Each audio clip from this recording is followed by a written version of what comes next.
Do it. All right. Okay, good afternoon, everybody. Welcome to the Ridge Somm Session. We are broadcasting live right now on Zoom and Facebook. The participant number is clicking up right now, so we'll wait a couple of seconds here and give everybody a chance to join in.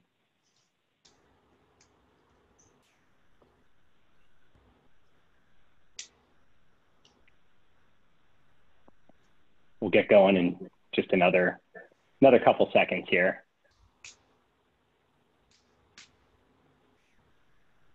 I love how everyone's so prompt and timely already. They are. I think they were waiting. They were ready to flow in. There we go. So I'll go ahead and get us started now. So good afternoon, everybody. Welcome. My name is Michael Torino. I'm the Vice President of US Wholesale Sales for Ridge Vineyards. I'll be your host for today. Before we begin, I'd like to go over a few Zoom housekeeping items. We do have a Q&A function. We encourage you to submit questions and we will try our best to answer as many live as possible. There's also a chat function. Please feel free to say hi and introduce yourself. Again, I'd like to welcome you to our first ever Ridge Somm Session. We're holding this in lieu of what would have been our 10th annual Somm Symposium. For those of you that may not be familiar with the Ridge Somm Symposium, this is an event we started at Ridge in 2011 to develop deeper relationships with our Somms and help tell our story to their guests. Each year, we host a group of Somms from around the globe. We spend time at both the Montebello and Lytton Springs wineries, visit several of our vineyards, have numerous tasting sessions, and give the Somms full access to the entire production crew, our philosophies, and all of our practices at Ridge. I'm honored to say over the past decade, we've had the privilege of hosting over 125 of the top Somms in the world. We had an amazing group lined up for this year, and we were absolutely bummed we had to cancel it. Somms, wine directors, and restaurant service staff are so vital to Ridge. We sell almost half of our wine in the US market through the on-premise channel each year. And personally, having spent my entire career in the restaurant and wine industry, I've had so many colleagues and friends that have been impacted over the past 3 months. So with everything going on in the restaurant world right now, we wanted to take some time, connect with a few of our past Somm Symposium alumni, and discuss some of the issues and challenges we are all facing through these unprecedented times. I'm excited to introduce our president, David Amadia, who will be moderating today's session along with me. David, thanks for being on this with me. We also have two incredible sommelier panelists. First, I'll introduce Brent Kroll, proprietor and sommelier of Maxwell Park in Washington, D.C. Maxwell Park has locations in both the Shaw and Navy Yard neighborhoods, and it's truly one of the coolest wine bars I've ever been to. If you find yourself in D.C., it's a must visit. He is also partners in Albee Restaurant in Navy Yard.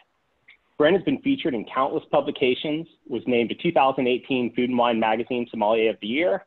He attended the Ridge Somm Symposium with us in 2015. Brent, always great to see you. Pleasure to have you with us today. Thank you for having me. And our next guest, of course, happy to. And our next guest is Jon McDaniel, founder and CEO of Second City Soil. Jon consults with numerous restaurants around the country on their wine programs. He also works with several wineries and distributors on growth and brand strategy. Jon has a history of building incredible wine programs and has been recognized as one of Wine Enthusiast Magazine's 40 Under 40 tastemakers and was also named the 2018 Food and Wine Magazine Sommelier of the Year. He attended the Ridge Somm Symposium in 2016. Jon is also a board member of the United Sommelier Foundation. This is a really great organization that's done some incredible things for the sommelier community through COVID-19. Jon, it's great to have you. Thank you for making the time to join us as well. Happy to be here. Glad to reunite with everyone at Ridge. It's great to be here.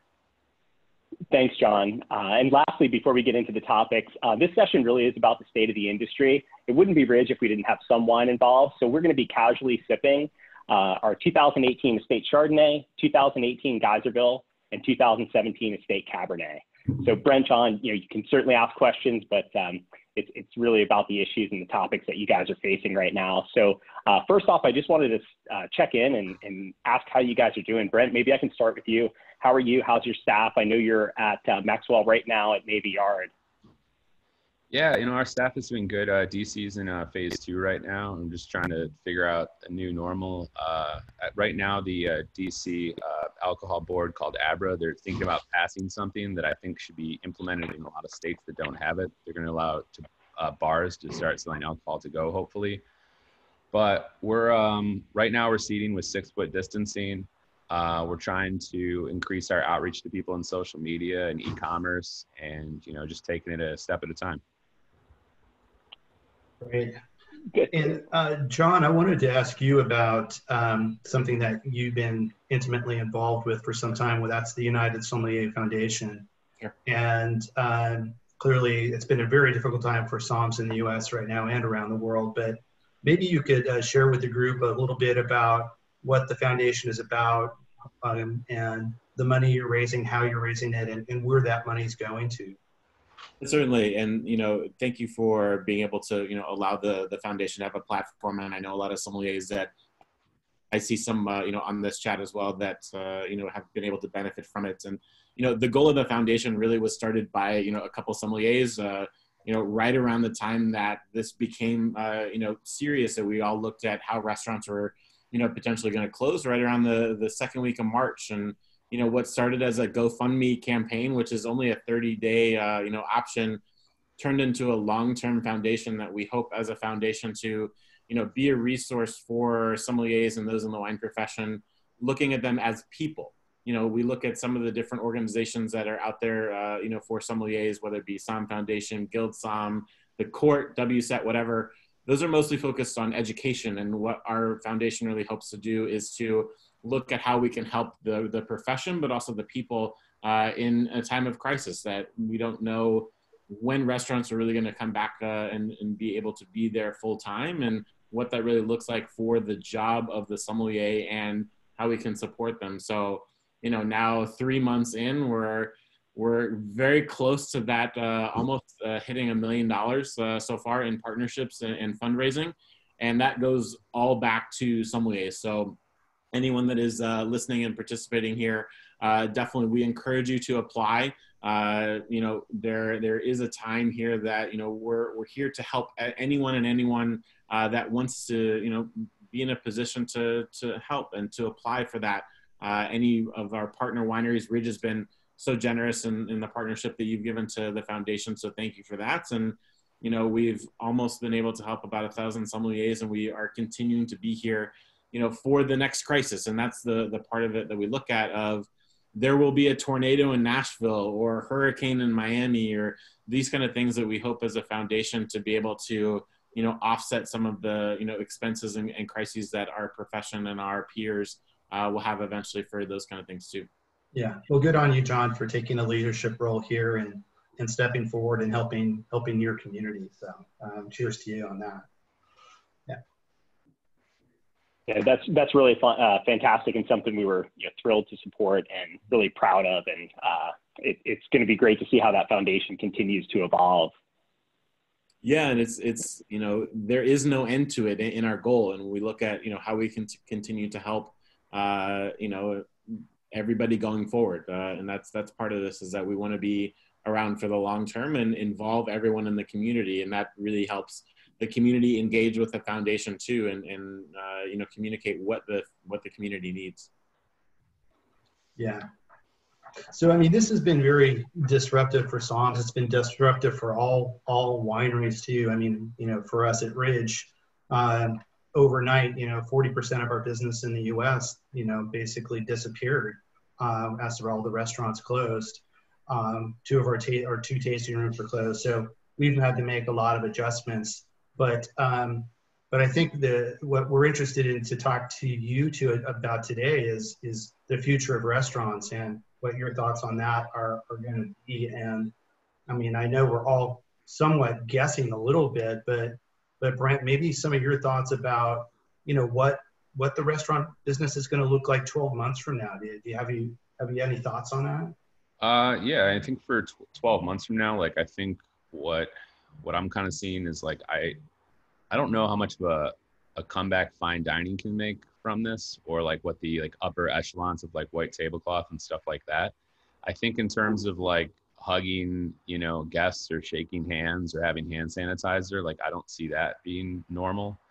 I think though that also places maybe on the most casual end that don't distance at all, and they have, inside people really, really close to each other. I mean, that could get looked down upon too. I think it's, it's going to be tough for a lot of different business models that had like thrived previously, but are like, you know, trying to figure out how this 10-year commercial lease they signed fits in like with their physical space for what people will require. It sounds a lot different than pre-March is what you're saying. It's going to look entirely different. Yeah. I mean, I think that people should look at this as like a long path. And I think when this first came out, people were saying like a couple weeks of like a break or something like that. But you got to plan for years ahead of time and just get creative, you know, with the business. So I think that like thinking about if your business only operated in like a certain way, like what ways that you can diversify your business. We've partnered with catering companies, different bars, different retailers, different wineries on like certain types of promotions. We've gone way, or we shifted a lot into online and stuff like that. And we also try to do things to give back to the community too. I mean, I personally put a post out this week, and I said that if there's any minorities or anyone in general, but specifically minorities or people of color trying to start a business, that if they want to know how to form an LLC, if they want to build a pro forma, build a budget, see what it takes to start a small business, just like me, that my time is free and that's an indefinite offer. That's a very cool offer. I like that. Yeah. Bravo to you on that, Brent. That's really incredible and impressive. You got to get creative right now. I mean, whether it's your business or what you can give, I think like the old way was just kind of saying, well, this is our business model and I don't have an opportunity to give because, you know, people aren't coming to me. You got to find a way to engage people in both of those fronts. So Jon, the numbers that we're hearing on the street and talking with a lot of our wholesale partners is they don't expect 30 to 40% of the restaurants to reopen. Do you think that that's a fair estimate about what the future looks like, or do you think that's a bit pessimistic? I think it may actually be, unfortunately, conservative. When you look at, you know, you either, as a restaurant concept, as Brent said, you either stick to what you know and you stick to kind of your business model, or you evolve. And I think a lot of restaurants that are used to a certain way of business and a certain way of, you know, connecting with their guests, they have to make the decision of, all right, are we going to open potentially to 35, 50% occupancy? Is that going to be, you know, a value to us? With so many fixed costs that you look of, it doesn't matter if you have 10 guests or 1,000 guests, some of those costs are going to be exactly the same. Yeah. You have to look at, if you can only have a certain amount of people coming into the restaurant, outside, inside, you know, during the course of an evening, is that going to be worth it for you to bring employees back, to the risks that are involved in that? So I think a lot of restaurants are really looking at the value, especially with independents, you know, what is going to make sense. You know, here in Chicago, when you look at, you know, it's a restaurant scene that is, you know, really dominated by 3 or 4 very large restaurant groups that from the very beginning, they had structures in place and they have the cash in hand to be able to create, you know, marketing campaigns and very sophisticated to-go programs and all of these things that make the consumer feel like, all right, it's going to be a very similar quality experience. But when you look at some of these, you know, just neighborhood restaurants and ones that it's a very specific, authentic, unique kind of experience that there's no way to recreate that, you know, what really is possible for them. And I think a lot of people at this point now, you know, we're 3 months in with really kind of no end in sight. Yes, there is ability to open, but as we see in some markets, Florida, Texas, Arizona, yeah, you know, it's coming back again, or it never really stopped. And, you know, all of those markets that kind of didn't take it seriously, you know, they may have to, you know, really act now. And who knows what that's going to be for those markets when it comes to their restaurant scene. Brilliant. Yeah, that's a great point. And I know it's just another challenge to navigate right now with the reopenings. And it's going to continue to be for some time as it looks. You know, a question that I had, and Brent, maybe you can kind of take this one and then we'll ask Jon as well.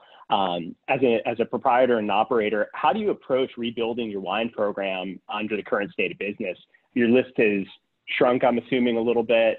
Is it a specialized list for takeout? Is it the full list? I know there's so many different ways to approach it. I'm trying to sell off part of my cellar to collectors. I'm buying things that I know I can move. I'm trying to get creative with like redoing my menu almost weekly to try to promote different things and like themes and stuff. So I would say I'm putting in more effort than I ever have, just to like the team included, not just me, but and then when people order wine, maybe writing like a tasting note or saying, hey, if you like this, like get in touch. Like there are probably steps that I couldn't normally do to even sell wine to go or make that personal connection. But like I said, it's what we are trying to do. But inventory wise, yeah, my inventory is definitely going down. It's not really, I wouldn't see it as responsible to like increase my inventory, but I definitely am trying to do less margins, move through more volume, and make more of a human connection. And I think that all makes sense. Jon, is that similar to what you're seeing in Chicago, or are people really adjusting the program completely? Yeah, I think that you have to look at how you can be liquid. Before, when you look at allocations and, oh, I'll take a case of this and, we'll age it in the cellar and those things, you have to live for today. You have to strategize your program and your restaurant to get through this week. I mean, you have to have enough cash to pay your employees and to pay your rent. Buying in 3 cases of like the new release of Brunello, like that just doesn't make sense. Because if you look at, in those markets, and Chicago's been one of them, that to go has been pretty, somewhat active, and the legislation has been able to be there. What customers are buying is it's an add-on to their meal of, yeah, I'll add a bottle of Prosecco or, a bottle of Pinot Noir, something that is kind of at that by the glass or maybe one tier above that. Montalcino and Grand Cru Burgundy and, great champagne and all that, that's not moving through that to-go channel. You have to look at, hey, can I get an extra $25 to $30 out of this guest, as opposed to expecting, to sell a $120, bottle of estate Cabernet, for example. Yeah, to that point, Jon, I was curious about how customers are reacting to, like, for by the glass. So is by the glass being reacted to negatively for sanitation reasons? Are you seeing that? And also for the to-go aspect, are half bottles becoming more important because of that as a add-on option, or have you not seen that? For the by the glass, I've interacted as a diner in Chicago, a few times, luckily, and most of those programs are just doing bottle only. I was at a really great steakhouse in downtown Chicago, and it was very odd if we had a bottle of just kind of decent by the glass style Pinot Noir at our table, and the table next to us, the guy threw down for 3 bottles of 100 Acre. So I think people will still. People that still have the means, they want to be out, they want to engage, and I think the dining in aspect of that will help move along some of those things. But, when it comes to go, or when it comes to, the normal diner, I think you have to, look at still finding ways to do those individual opportunities. So is that, looking at, Corvin programs and all the different ways of, keeping wine fresh and keeping it as an individual experience. I think that that's really important. And when it comes to half bottles, I really haven't seen, that there are concepts that, when you look at 10 years ago, like the burger and bottle concepts and those things that kind of, were in fashion and then died really quickly. It still is, it's not cheap, as to do half bottles and those kind of things. And when a guest is looking for value, they know what things cost. And so I think we have to look at, as an industry, how we look at our on-premise pricing models as, restaurants that are doing 3.5, 4 time markups on things. I think that's going to be something of the past. You need to be, as Brent's been saying, you need to be creative. You need to find a way to get those kind of add-ons and those wines in people's glasses, and, trying to get, a 25% cost of goods. Like, who cares at this point? You need to get cash.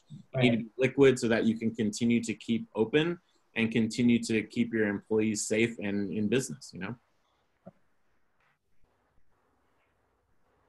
Yeah, I've seen a lot of people Absolutely. do like jarred cocktails and stuff, and we do vials of wine for a tasting group that's run out of Maxwell for blind tasting. I wouldn't be surprised if it's legal if you start to see wines being like sold to go by the glass out of like jars or vials or something like that. I mean, just about anything's on the table, I think, going through this. Is that legal, Brent? Right now, you can do cocktails or wine in like a jar to go. It has to be a sealed container, technically, and it's pretty loosely defined. Some people have interpreted this as you can walk around the street with open containers. So DC is kind of like shifting right now. Okay. A little bit like Mardi Gras. Yeah, I mean, people interpret these like the rules go out, people interpret it their own ways, but there's not enough resources to enforce different interpretations. So I've seen like a lot of stuff. Sure, I can imagine. And you know, Brent, how is kind of your interactions with wholesalers changed at this point without reps visiting and you know, not kind of having the traditional relationship? Is there more ordering through online platforms or anything like that happening? I haven't tasted with a rep since early March. So it's kind of just been like, for me as a consumer, I'm buying the stuff I like. And if reps like want me to taste something new, they've kind of just been like dropping bottles. So it's, I don't know how practical that is versus taking a bag and going to see like several accounts. So, but I know the small distributors I talk to are, you know, really, really feeling it. So I don't know. I've been trying to think about, you know, micro distributors versus macro distributors and just trying to think about supporting in that way too. And a lot of those, you know, sales rep, when you look at, you know, distributors that have on and off premise divisions, those on premise representatives and salespeople and kind of frontline they were furloughed or let go, you know, with kind of 90-day terms. So a lot of them don't have reps. A lot of restaurants don't have anyone really to call with. You know, and so you have to look at kind of up the lines, you know, sales managers, VPs that were not used to account management. They need to be more responsible. You know, here in Illinois, you have the kind of blacklist of if you don't, you know, pay on time. There's some really great accounts that just because of typically things that a sales rep would manage, that kind of responsibility of making sure those, you know, things are there. You know, VPs that have not had to do those things in years are having to kind of do the daily responsibilities because the staffing isn't there. That's just the logistics of daily deliveries and those things, not even looking at how, you know, wine is presented. And, you know, I think things like this of wineries reaching out and connecting directly to buyers, directly connecting to the trade and finding ways to get wine in front of them. So, you know, shipping vials and those kind of things too. You know, wineries are going to have to be responsible for their own destiny in their market. The distribution market, who really knows what, if ever, that's going to be the same of, hey, we're going to go out and sell your wine for you. We just need to make sure that we're getting the wine from point A to point B. So from Jon and Brent, without reps out in the market calling on you, so online has been much more important, I'm guessing, for you in terms of how you source and buy wine. Yeah, I mean, I think lately my orders have just been kind of like texting them or emailing them and stuff like that. In terms of like presence for like importers or winemakers in town, and you can like kind of get lunch with them and like get to meet them and stuff. I mean, that's completely fallen off right now. I don't know when that's going to be back to normal. So you're like some of the best experiences I've had where I've got to meet, you know, people I read about. It's, you know, that's something that's definitely missing.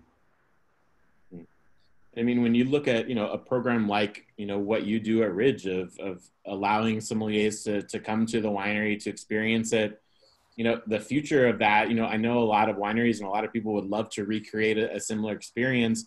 You know, regions do, you know, San Lucia Highlands, that's kind of a Somm camp in West Sonoma. You know, those kind of things, who knows if that's going to even be possible in the future. And those are the kind of things of, you know, the lists that I've always created are very autobiographical. They are my experiences and my friends. And hey, I went to Ridge, so I'm going to make sure that Ridge is on my list in the future because I can speak to it from a personal experience. If, you know, if sommeliers and if buyers are not able to travel to Spain and to Napa and those kind of things, it's just going to be the experiences that they've already had or that, you know, lists that they're kind of copying. So, you know, new wines, new experiences, new connections, you know, that's going to be the difficult part when it comes to kind of recreating your wine programs. Yeah, I've been thinking quite a lot about that, Jon, because it feels like we're just kind of locked in time in a way because there's not a lot of visitation or experience going either way. Either Somm's going to wine country or wineries, winemakers or representatives coming to you. And I mean, for us, we always viewed that we built Ridge as a entity, as a brand in top restaurants in the US and around the world. And that's how we really established ourselves in developing those relationships with top restaurants and top somms. With that not happening, so the question becomes, well, how do you build and maintain wine brands if that's gone, right? So that's why I kind of feel like we're kind of locked in time right now in a way until this opens back up, because I would not want to be trying to launch a new wine brand right now. That would be just an impossible feat, wouldn't it? Yeah. I think, unless it's an off-premise brand that is, targeted to specifically that kind of a market. And, when you look at the last couple of years, there was a glut of juice and shiners that are available from 17 and 18 and certainly now 19 from, the on-premise, people are just looking for cash.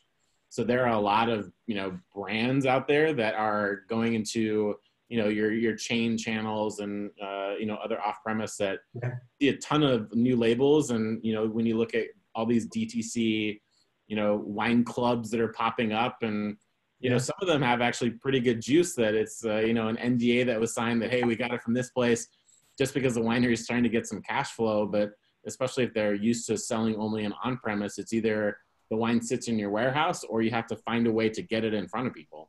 Well, certainly necessity is the mother of invention, and there's a lot of that going on right now where people are having to adapt very quickly and be very creative. And I'm hearing that with you in particular, Brent, in terms of all the things that you're doing to try to adapt to the new environment. And it's I think we're all in that space right now. And I always talk about an organization as an organism, and to survive, you have to adapt. It's all science, really, and that we're all kind of in one big science experiment right now, trying to see if we can all survive. So it's interesting and challenging times. It certainly is, and we actually have a question from one of our regionals that's doing along with us today. We have a team of 3 regional managers at Ridge, and Christina, our West Director of Sales for the Western region, is asking, what can winery sales managers do right now to help support you and kind of get through this together alongside you? And Brent, do you want to kick that one off? Yeah, I mean, I've seen creative stuff where we try to do some type of co-promotion where sometimes we've done one where the winery, they sold their wine, but we both marketed it on social media, and there was a percentage of proceeds that went to us. We've gotten creative with t-shirts. I mean, we normally print a lot of t-shirts at the bar and stuff like that. I think sometimes if there's normally a marketing budget, maybe trying to set up some type of promotion through the bar related to a Zoom class or something like that is pretty cool. I think I have one coming up with Wines of Germany for that. So it's definitely creative, but I think either cross promoting on social media, Zoom, and kind of marketing product to entice people or to maybe supplement pricing a little bit. I don't know, it's hard for me to give a perfect answer because I think about it and it changes all the time. Yeah. Of course, yeah, John, and I know you've done a lot of kind of virtual tastings, and that Ridge has gotten involved in several of those with different partners across the country, and it's been great just to connect with their customers and share our wines. Yeah, and I think you have to look at, there are some really great regional and local sommelier organizations around the country. If you look at in Atlanta, Somm South, or here in Chicago, Second City Somms, that their entire structure was educational, of trying to, connect with those organizations and really saying, all right, if you have a membership of, 50 to 70 sommeliers in the area, the region, creating a tasting like this where you can get, wine to those buyers or those people at the organization. And then as Brent said too, of, I've seen specific pairings of, all right, if a restaurant is doing a to-go kind of a prefix, 3 or 4 courses and items, pair that specifically with a bottle, or do some sort of, cooking class with the chef, or, it's now looking at what are the restaurants doing? How are they engaging with their customers? So many restaurants I've seen that they haven't really tapped into, their database of who their consumers are and who's been to the restaurant before. And, using their email lists and all those things. And I think those are opportunities that you're going to need to kind of tap into that base. And I think the winery can kind of layer onto that of, you know, wine at this point is an add-on. You know, it is a way to increase, you know, revenue. Sometimes we look at, hey, I'm going to get a really good bottle of wine, and then I'm going to kind of pair my menu or pair my night based off of that bottle. You don't really have that opportunity and that experience now. So it's, how do we add on wine to, you know, what our concept is and what our menu is at this point for to-go and those kind of opportunities for dining. Absolutely. And the opportunities there, I mean, we're seeing this through overall consumption of wine, I think has probably increased in the US through COVID, if you probably look at the sheer numbers. So people are still love wine, and they're stuck at home, and they're drinking a lot of wine and they're enjoying it. So that's the positive side. The trick is, like you said, Jon, is for restaurants to figure out how to get that add on and get people to, even if it's in a to-go environment, to make that purchase and bring it along with the meal. I was curious also, Brent, to ask about disposable wine lists and consumers not wanting to touch paper. And I see people use QR codes. And what's been your experience, and what are consumers like on this issue, and what seems to be working in that area? We also haven't printed a menu since March too. We do the QR codes, and they're taped to the tables. So they just pull up their camera to that on the table, and they pull up like the whole menu and stuff like that.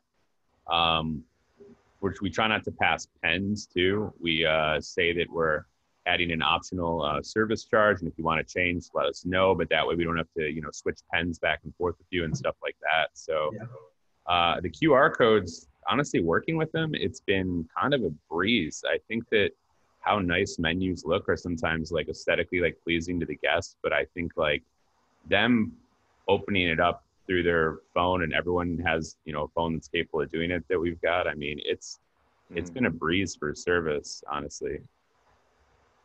And I think at this point too, you know, having been, you know, kind of on both sides of it, people are just excited to be there. You know, so I think the details that we think of, you know, all right, we have to make this menu perfect, or it has to be on the best kind of paper, or all those things of the devil in the details. You know, people are excited to be at the restaurant. And I think that that's, you know, the one thing that, you know, to focus on of people have, you know, taken the risk still to, you know, show up at your restaurant, to show up and be a part of what you have to offer. And it's having that kind of partnership. And I know that's something that, you know, Brent does really well. They're part of the neighborhood, they're part of the community, and how you can build and continue to build that relationship of, hey, thanks for risking your life to show up and dine with us tonight. I think that that's the one thing we sometimes forget in this, is that, you know, we're still not out of the woods on this, and just to be able to be together and to share in food and wine. I mean, I can guarantee you that the 71 people that are on this right now, we all got into it because of that, because of those experiences. And, you know, we just have to kind of appreciate every guest that we see, and how we can continue once they leave the dining room, or once they leave to go, you know, how to continue that connection to continue to bring them back. I think more now than ever, that's really important. Something that I was at a seminar a couple of weeks ago, and something that interesting that came out of that was something like, I can't remember the exact percentage, but something like in the neighborhood of 50 or more % of wine and restaurant is purchased by consumers over the age of 50. And with COVID and people of an older age demographic, less likely to go out at this point. Maybe Brent, what's been your observation? Has the average age of your customer gone down, and how has that impacted wine sales and what wines people are buying? We were actually talking about this, but we've seen a lot more people that we need to card lately. It's been kind of younger people that aren't feeling the risk as much in terms of like people like sitting on our patio and stuff. I mean, to go, I think maybe it's shifted like a little bit older, but actually the people that are going out are younger for sure. Like I'm definitely carding probably about twice as many people as normal. So younger people less likely to buy expensive wines, you know, probably a newer wine consumer. So that must change your approach and your marketing and what you're featuring and all of that, wouldn't it? Yeah, I mean, they're typically pretty open-minded right now, which is, I guess, the people that you're carding are like the Gen Z and the younger millennials, but super open-minded, and typically they want a lot of like value and they want to know why something's like cool. So more so than classic, I guess. But Yeah. it has been pretty interesting. But we generally have such like a big selection. We cover like, you know, enough bases where it's pretty like easy to navigate. But you know, we're definitely still like kind of taking it and looking at it like not even month by month, but week by week, and trying to adapt. Yeah, absolutely. We were talking earlier in the conversation about, you know, the fixed costs associated, particularly with fine dining restaurants, that just to open the doors, you have all these costs. And I've been wondering over the last few weeks, with all that sort of downward pressure, do you see leases and lease payments and costs going down for restaurants? Are landlords going to have to adapt, or do you just see that never happening? There's a giant op-ed, like a penned letter right now to the landlords of DC. I was one of the names on it. I think it was about from like at least 50 different proprietors and definitely a lot of well-known people. But it was talking about trying to shift their percentage rent, which would mean like, you know, how our sales go based on our performance we submit to you. Like, you're in this with us. You're not just getting a dollar amount like each month, but rents have not gone down. Wine prices, you know, have not gone down. They've actually gone up in Europe with some of these, you know, tariffs starting to like trickle through and stuff like that. So I'm curious to see what happens, you know, with the landlords and like what they agree to do. But I think that also goes up a step further to like the banks. The banks have to make it easy on the landlords. Landlords have to make it easy on us. We have to make it easy on like our crew of people. Yeah. So it is kind of like a trickle down type of thing. Yeah. Mm-hmm. My sense is probably until they start seeing a huge amount of vacancies, they're not going to be too motivated to move. But yeah, with a lot of restaurants closings, that might not be that far away. What we're looking at right now in terms of what's closed and what's open isn't really the reality. A lot of places are propped up on PPP loans, and when those run out, that's when you're really going to see who can stick it out, wants to stick it out, like, you know, can survive without that money. I imagine these loans are going to start running out between August and the end of the year. So I think what we've seen right now, even how bad it looks with closing, is nothing compared to when these loans run out. Yeah, that's a scary thought. But yeah, unfortunately, I think you're probably right, Brent. That's a pretty sobering thought, I think. Yeah. I think when the closing started to happen, or, you know, the shutdowns, you know, no one really knew how long that was going to take. So everyone was just kind of, you know, you left it on autopilot a little bit, and all right, we made it through the first month, because, you know, a lot of these, you know, shutdowns were, all right, we're going to reassess in 3 weeks, 4 weeks. And, you know, the reality is we all knew that it was going to be longer than 4 weeks, but those governmental agencies weren't really saying until it actually had to be. So we're all just kind of like, it's a slow bleed, and we don't really know, you know, how long it's going to be, you know, how long it's going to be until we can get to an occupancy point, and whether that is going to be safe. It's going to be 6-12 months down the road. And, you know, restaurants are already at such thin margins. They're already living month to month, a lot of them, you know, so who knows how long that they can actually last. And it's really about them being honest with themselves of, can we come out of this the other side? You know, can we really make a go of this, and is it worth it at this point? Because they're getting pressure from everywhere, you know, all those costs, you know, there isn't really there's some that have some empathy there, but some don't. I mean, it's a space for them. It's a revenue stream for a lot of landlords, and, you know, they want their money at the end of the day. Absolutely. Yeah. The most common thing I've seen to like kick the can too is they set up a lot of like deferred rent, but then if you get like pummeled at the start of next year with all your deferred rent, it's not, I mean, I think it's like fool's gold to think you're safe if you defer like 6 months of rent to hit you in like the next year on the lease. And then they're rent controlled leases. So normally leases with bars and restaurants, they're programmed to go up a certain amount every year. So if you do rent deferral and you're going to get your rent increase, it's, you know, that's scary to run into.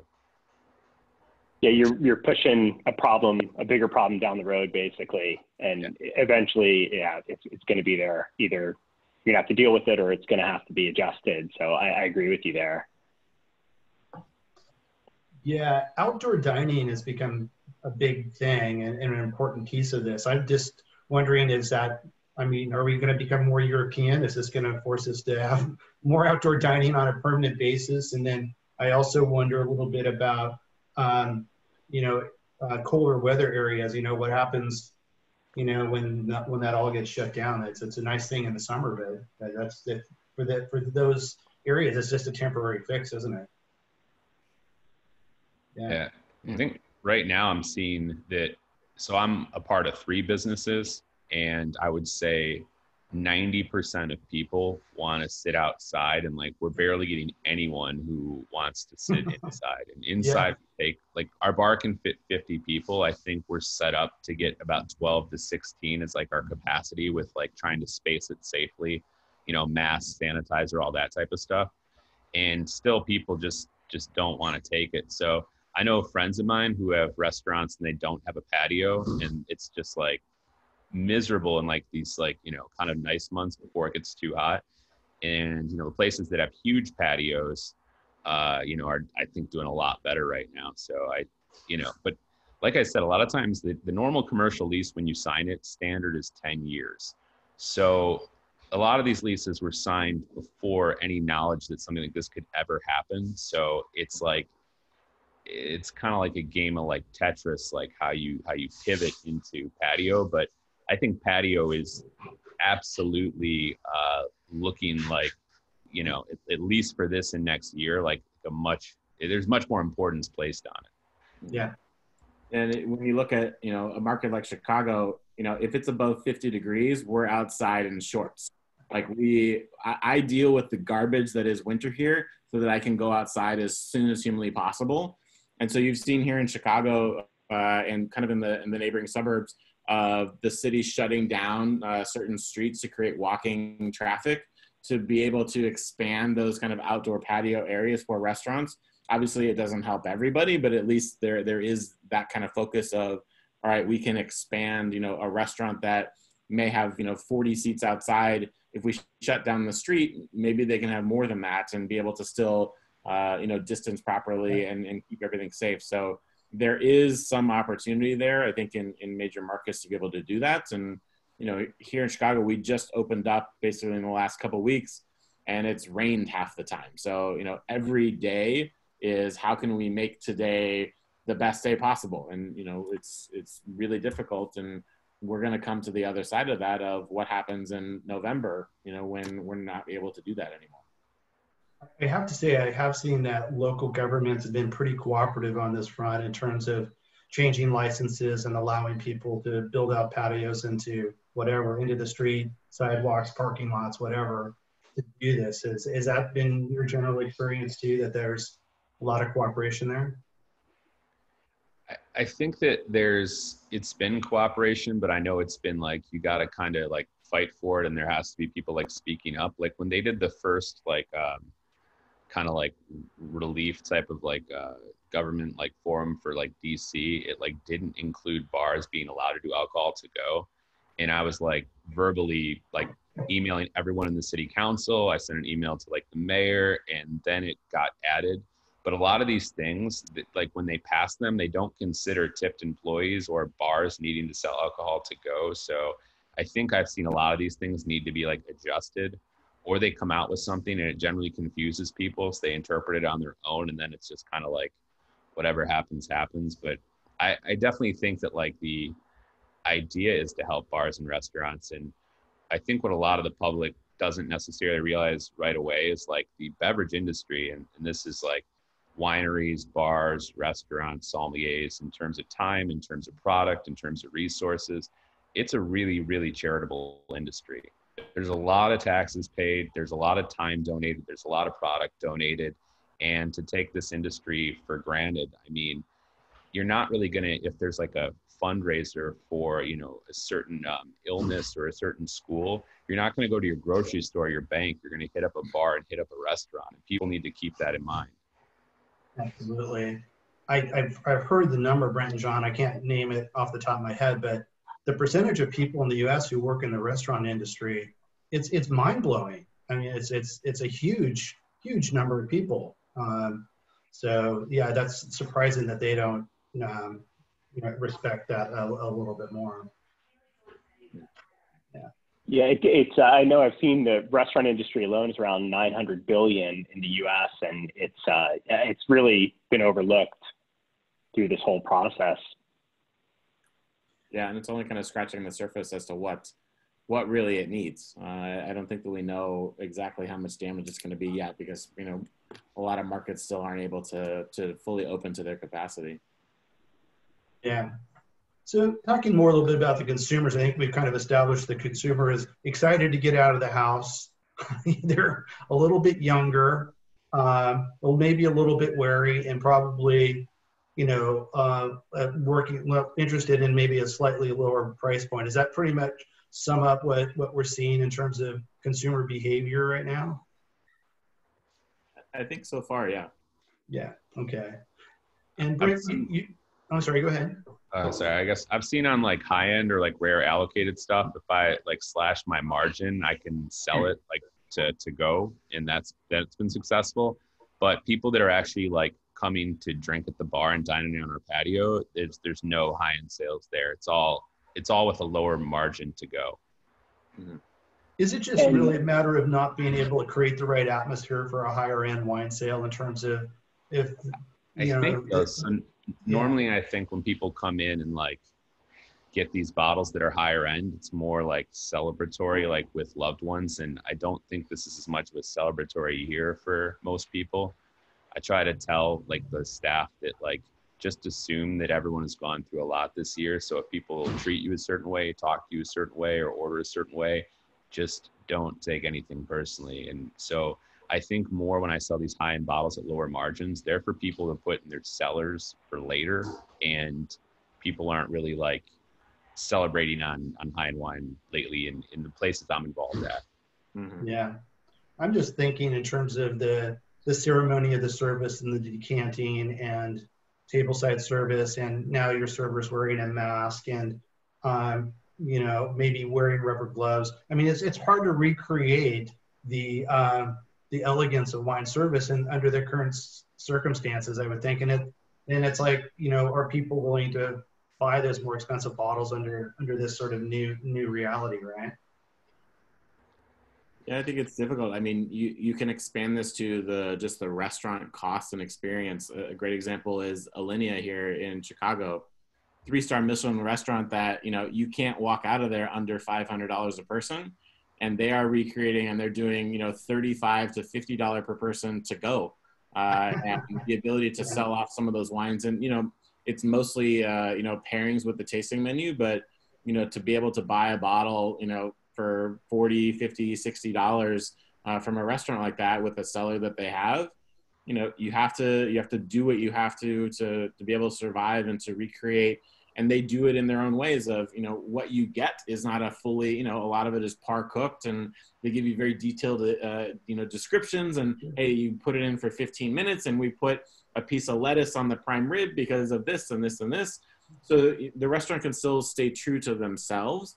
And I think that, when it comes to a restaurant like that and the wine service, I did to go from Alinea about a month ago, and, I got a bottle with that. And I thought that, there was going to be some sort of like conversation about what I wanted to go with it.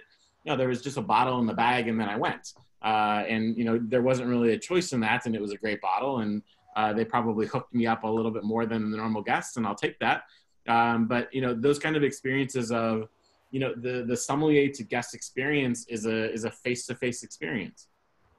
Restaurants that, are now, if you look at Talk, which is, you sell reservations basically ahead of time, and you sell tasting menus with pairings, there's no way for the sommelier, to interact with the guests.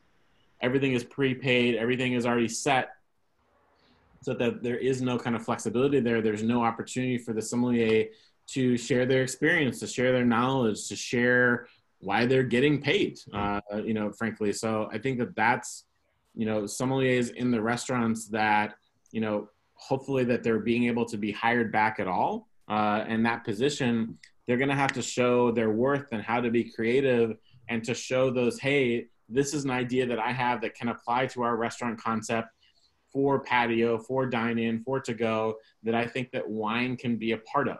It's not just, you know, the bringing the trolley over and pouring it and the candle and all that.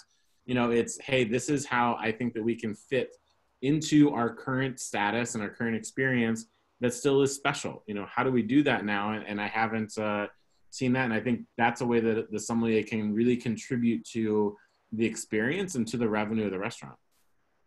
Yeah, that Alinea story is really fascinating, isn't it? And I think it goes to say that people still want elevated experiences, even if it's at home. They still want that. They still crave that, and they're willing to pay for it. So, you know, how can you create that in the new environment? And like you said, maybe that's the challenge for Somms today, is to be creative and coming up with ideas how to deliver that to customers, right? Yeah. Yeah. Yeah. And I think that's a way too that the winery can get involved in that kind of a process of, you know, if a sommelier knows, hey, I have a really great relationship with this kind of a winery, you know, is that, you know, on the menu that you get in your to-go or the patio, hey, here's a QR code to, you know, a little video from the winemaker, 45 seconds of like, hey, here's your wine. Here's a little bit of experience in that. And, you know, there's some restaurants that kind of dabbled in those kind of things before. I think now is the time to really show, hey, you know, there are ways out there that the winery can still get into the restaurant. Is the winery needs to reach out, and the sommelier needs to know that everybody wants to be creative. Everyone wants to be involved, and have that be a really open process. Yeah, I mean, Jon, I think, go ahead, David. No, it's all right, Mike. Go ahead. Sorry. Yeah, I think that's a great point. And it really goes back to what we talked about before, the relationship end of the industry that we're in. And Eric Siegelbaum just made a question or a comment, and it's a really good point. You know, what can wineries do and direct our customers to our restaurants that carry us? And he made a great suggestion about a website tool, and it's actually something we have in development right now. And we're excited to roll that out really soon, and we'll be sharing it on social media so people that are Ridge fans, go on and see what restaurants local to them carry Ridge, and they can go get their favorite bottle from our customers and our supporters. So I agree with you on that. It's really, that goes back to the relationship and what we can do to sort of support each other. Yeah. Well, I think, you know, for me personally, my sense is that the short-term view is difficult. It's challenging for everyone in the wine and restaurant business. But I'm trying to be optimistic, and I'm seeing that people are drinking more wine at home. They're incorporating it into their everyday lives. And then, you know, maybe 2 years from now, we have a vaccine, we're coming out of it, things are coming back to quote unquote normal. And we're dealing with a whole new scene of people that have really integrated wine into their lives. And maybe it can be, you know, in the end, some short-term pain, but maybe it is some long-term gain for us. I'm trying to remain optimistic through this and look at the sunny side of it. Because it's hard to sometimes, but I think it's important. Yeah. And I think for the winery too, it's, you know, knowing that your DTC channel is still very active, and it's how to, you know, help the on-premise community, you know, through that DTC channel. That's, you know, featuring, you know, chefs from different regions with recipes, and hey, you know, sharing your link of where restaurants are available through, you know, your newsletter and all the communication that you do really well at, you know, how to layer in some of those kind of restaurant things to help support those kind of channels when it's back open.